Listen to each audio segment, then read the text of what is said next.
is the Celebrity Afterlife Report podcast.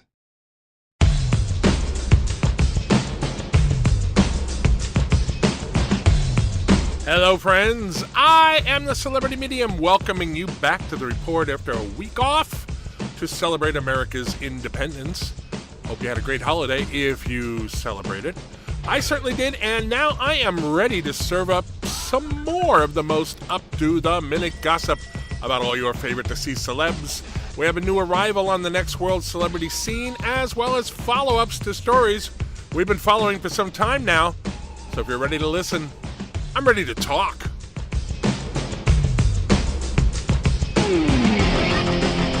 The name Noel Neill may not ring any bells for you, but if you ever saw the old Superman TV show, you'll recall her as one of the two actresses who played Lois Lane, girl reporter for the Metropolis Daily Planet, the other actress being Phyllis Coates.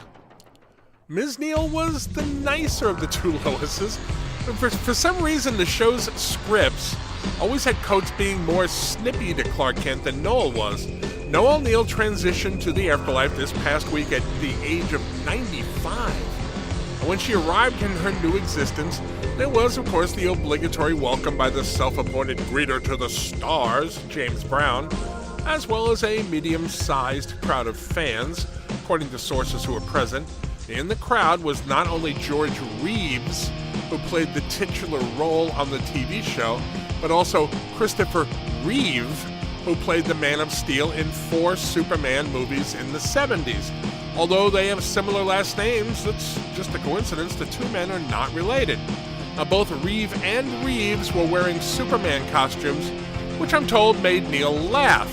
The three posed for many photographs, and the actress seemed to enjoy the attention. Except for a few occasions, she retired from acting back in 1954.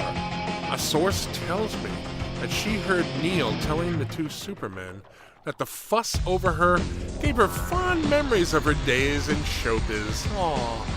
There are rumors swirling that a next world revival of the Superman TV show may be in the works, but nobody has confirmed anything to do with that yet. Now, one big question, of course, is whether Reeves, Reeve, or even Kirk Allen, who played Superman in a movie serial that preceded the TV show, would star in any such project. Time, which the afterlife has an infinite supply of, will tell.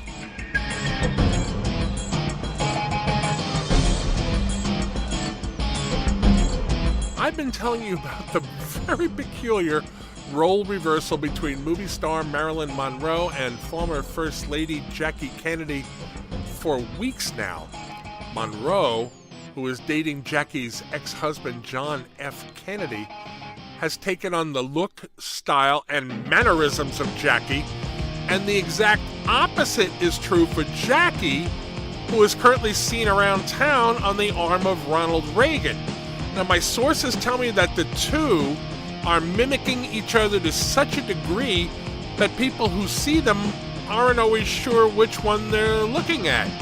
One gossip mag reported that Jackie recently got quietly fitted for a dress identical to the one Marilyn Monroe wore in the movie The 7-Year Itch. It's the one she has on when she's standing on a subway grating and the breeze comes out of it, blows her dress up. You've seen photos of it, I'm sure.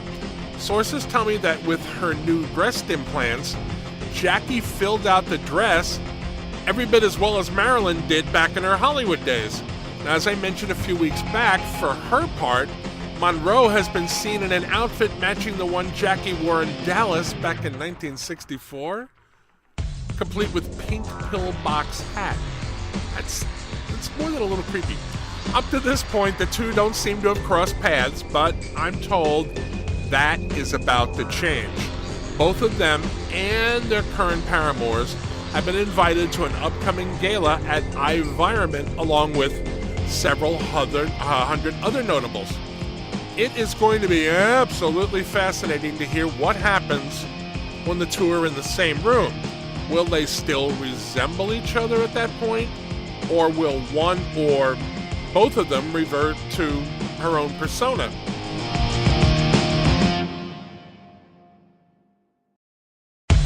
brothers Orville and Wilbur Wright, co-inventors of the airplane, have completed their first porno movie after having both struck out with astronaut Sally Ride and as male models. First reports from the set were, as I told you, less than stellar, with word that their co-star Linda Lovelace found it difficult to stifle giggles at their old-timey mustaches, and crew members whispering that their anatomy paled in comparison to that of their other co-star, John Holmes. The movie, titled Biplane, has now been released to the public, and comments on Afterlife social media from those who have seen it are no less disparaging. Many of the comments include puns on the word cockpit. Some people are suggesting that the brothers should go back to the workshop to try to invent something to help themselves, if you catch my drift. So basically the bottom line here is that the Wrights seem to have chosen the wrong profession once again. I have to say, I really kind of feel sorry for Orville and Wilbur. Things seem to have gone off the rails when Sally Ride spurned both of them in favor of their sister, and the boys have been grasping at straws, trying to prove their manhood to the next world public ever since. If I could give them some advice, it would be, just boys, just put the past beside and just move on. I mean, after all, you have eternity to figure out what to do with yourselves.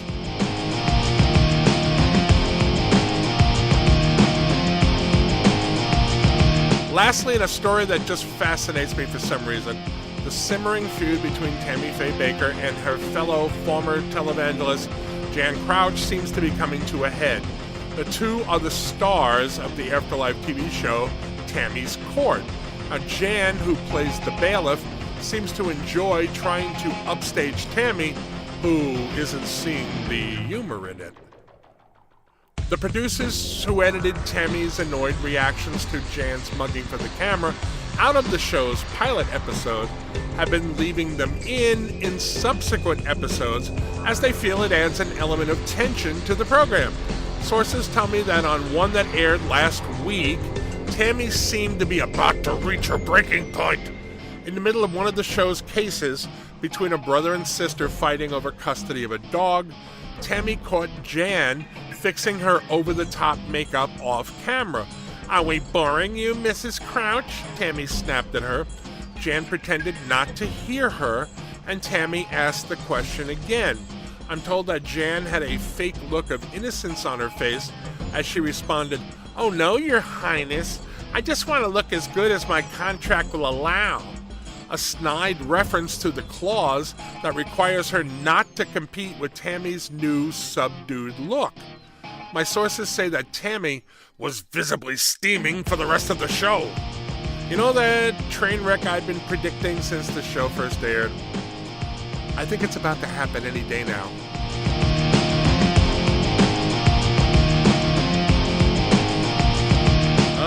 Okay, time to lock up the Celebrity Afterlife Report studio for another week. Please come back next time when I will again have a roundup of the most up-to-the-minute gossip about all your favorite deceased celebs. I beseech you to please tell your friends and family that the report is available for free on both iTunes and in the Google Play Store. I'm the Celebrity Medium. See you back here next week. Thanks for listening.